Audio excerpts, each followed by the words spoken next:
want to make nice projects, but I just can't afford it.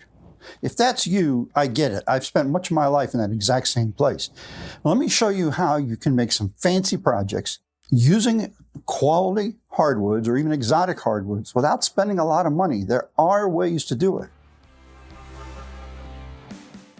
Let me start off with something that pretty much everyone makes, and that's cutting boards. Now, cutting boards can vary greatly in what they cost you to make, depending on the woods you use and how you use those woods. This cutting board, which has really gotten rather old now, is made out of 3 types of wood. It's made out of maple, oak, and walnut. And as you can see, it's really discolored over time to the point where you can't hardly tell the difference between the maple and the oak. I've had this for a long time.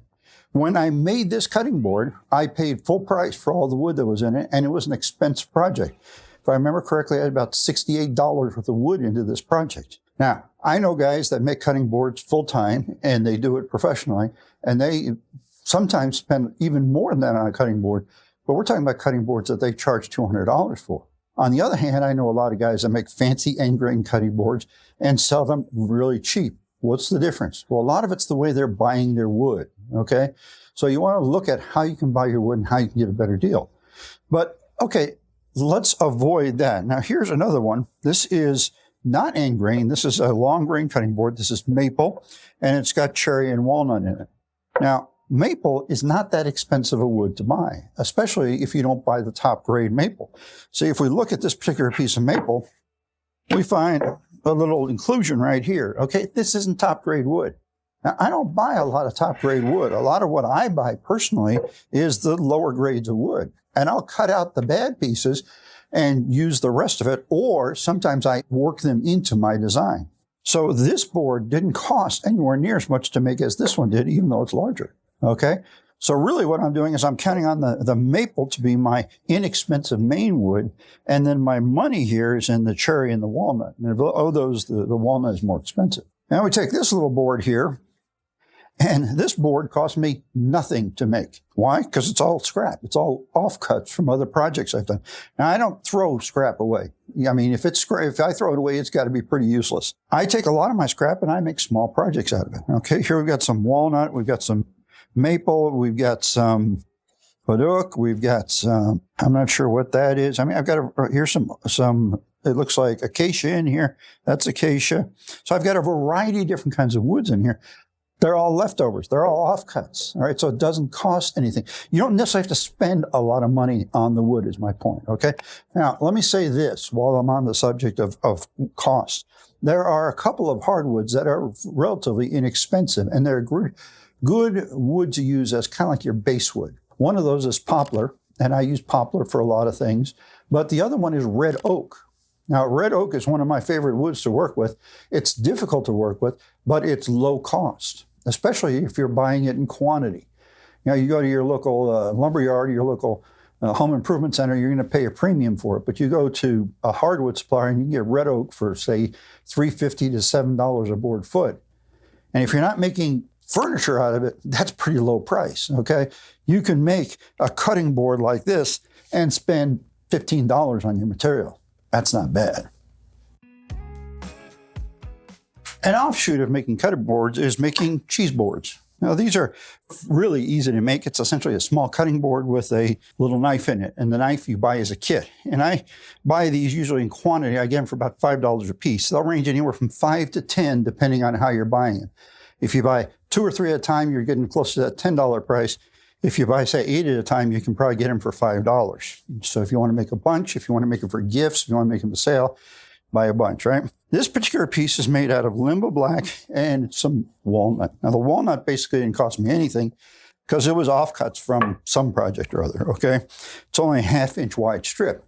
The limbo black, now normally limbo black is not a real expensive, but not a real cheap hardwood. We're talking something that'll range anywhere normally from, say, 10 to maybe at the most 15, okay? I got this for $7.50 a board foot. A local sawmill had a bunch of it. They were selling it at a good price, and so I stocked up. Again, that's a good way to get your wood. So, but the fact that it is so small, okay, that isn't even half of a board foot there. I've got about 1/3 of a board foot of wood and my $5 kit. And so I'm able to make something that really looks impressive, okay? It's not a plain wood. It's a nicely figured wood. We got a nice contrast between the wood and the edges, and I was able to do it really inexpensively. These two trays aren't quite done, but I want to show them to you anyway. Now, they're two trays that are the same size and basically the same design, but they really look different, don't they? See, this one is just maple. So I've got about half of a board foot of maple there. So the price I paid for the maple, I think it was about $8 a board foot. That's about $4 worth of maple there. And it's okay. There's nothing wrong with it, okay? Now, here's the same tray with some Purple Heart added in. Now, Purple Heart's an expensive wood. It'll run $20 to $25 a board foot because it's rare and because it's rather unique looking. There's only one purple wood that I know of, and that's Purple Heart. So people like to use it. But if I had made this tray all Purple Heart, it would not stand out anywhere near as much as it does mixing it together with the maple and letting the Purple Heart really pop. Now, this isn't finished, but once it is, it's going to look a whole lot better.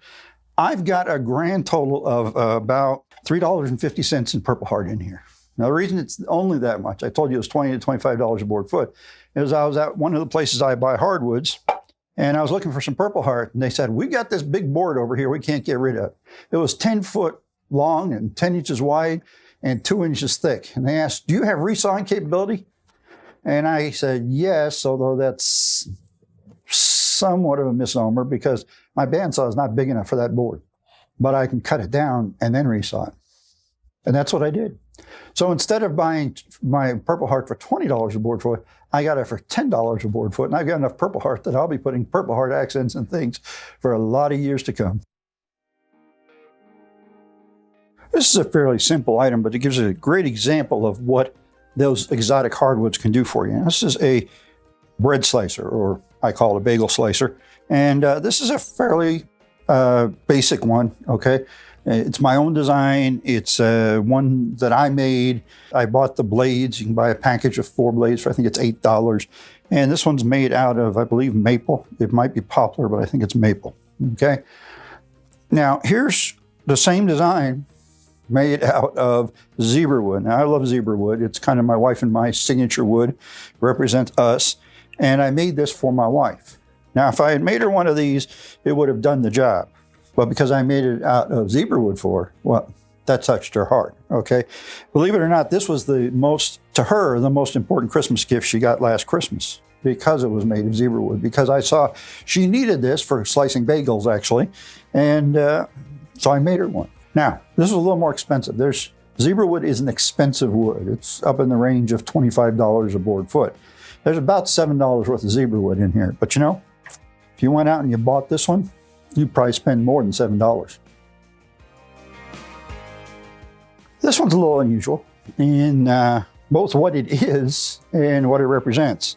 This is obviously a clock. The wood is what's known as FOG wood. Now, if you're not a wood turner, you may not know what that means, but it's founded on the ground, FOG.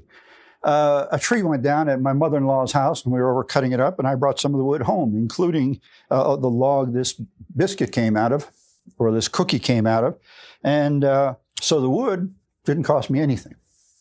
The clock was a gift from my neighbor. He knows I'm a woodworker. He was over at one of the local stores. They were selling these clocks, and he bought me one.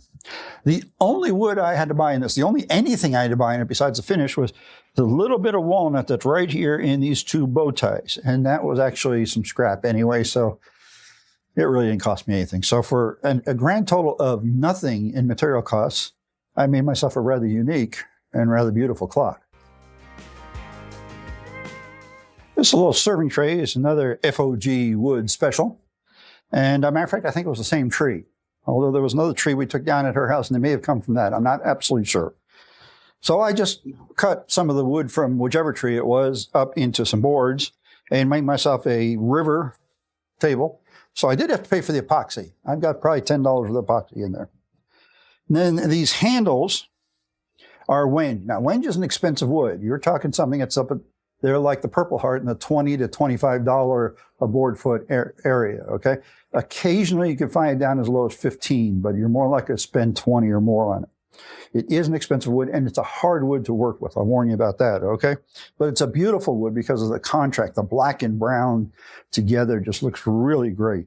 So I made the handles out of that because I needed something that would live up to the rest of the board. I mean, look at that grain in that wood. It's just gorgeous. And my standoffs are just a couple of little stainless steel standoffs that I had sitting around here from who knows what.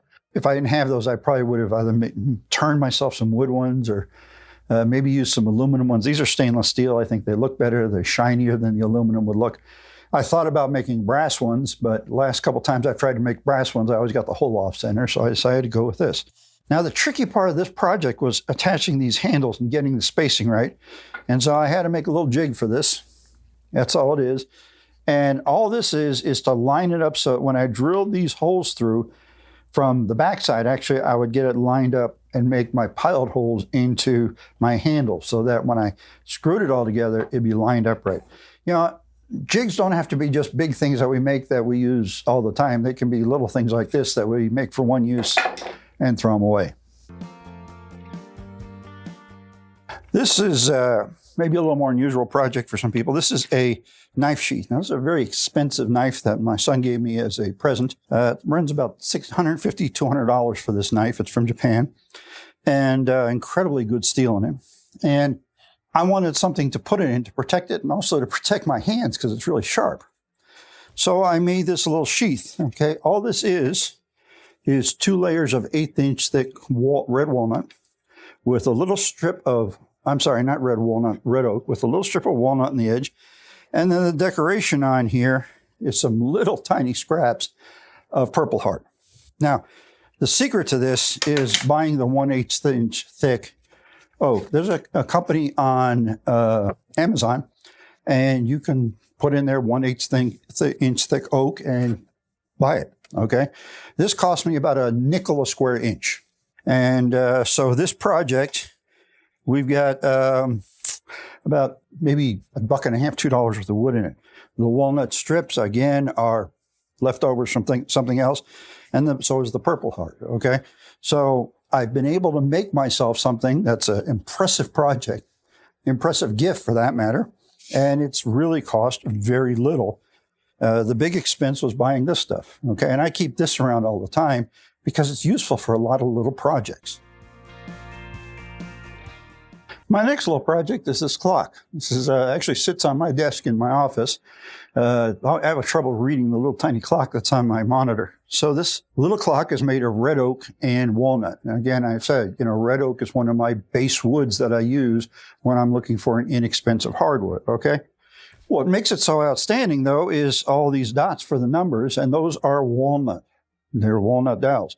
Now, if you go out and buy walnut dowels, you're going to spend a fair amount of money, okay? The 1/4-inch dowels, which I use for these in-between numbers, cost, I think it was $6.50 for 3 feet, okay? The 1/2-inch dowel would have cost me $20. I cheated. I've got this little jig that actually we sell that is for cutting dowels. And so I took a piece of scrap off-cut walnut I had, and I made my own 1/2-inch dowels. This will make dowels from 3/16 up to 3/4 of an inch, okay, even bigger than what I needed for this. I couldn't make the 1/4-inch dowels on this. I suppose I could have used 5/16, but I saved myself $20 by making my own dowels. The last project I want to show you is my cane. Now, I get a little up there in the years, and sometimes my right knee gives me trouble, so I need a cane from time to time. I don't use it all the time, but when that knee's hurting, it's nice to have. This could have been very expensive to build, and it could have been free to build. It wasn't. It wasn't either. It was somewhere in between. Now, the reason it could be very expensive to build is I've got 5 different kinds of wood in here. I wanted to do something different, and boy, is it different. Okay, I've got walnut, maple, oak, ebony, and camphor burl. So the walnut, maple, and oak were all offcuts from things I had around here. And as you can see, they're all thin pieces. Same with the ebony. It was an offcut from something. I made a checkerboard. The only thing I really paid for was the ebony. Now, the ebony is a piece of burl, and burl is expensive. If I remember correctly, I paid like $16 for that piece of burl. So that and the little rubber tip were the most expensive parts of this project. I sell these, by the way, and I sell them for $150. So for for that kind of price of selling them. And by the way, the ones I sell don't have the fancy burl handle. They just have a normal wood handle. That's a pretty good markup.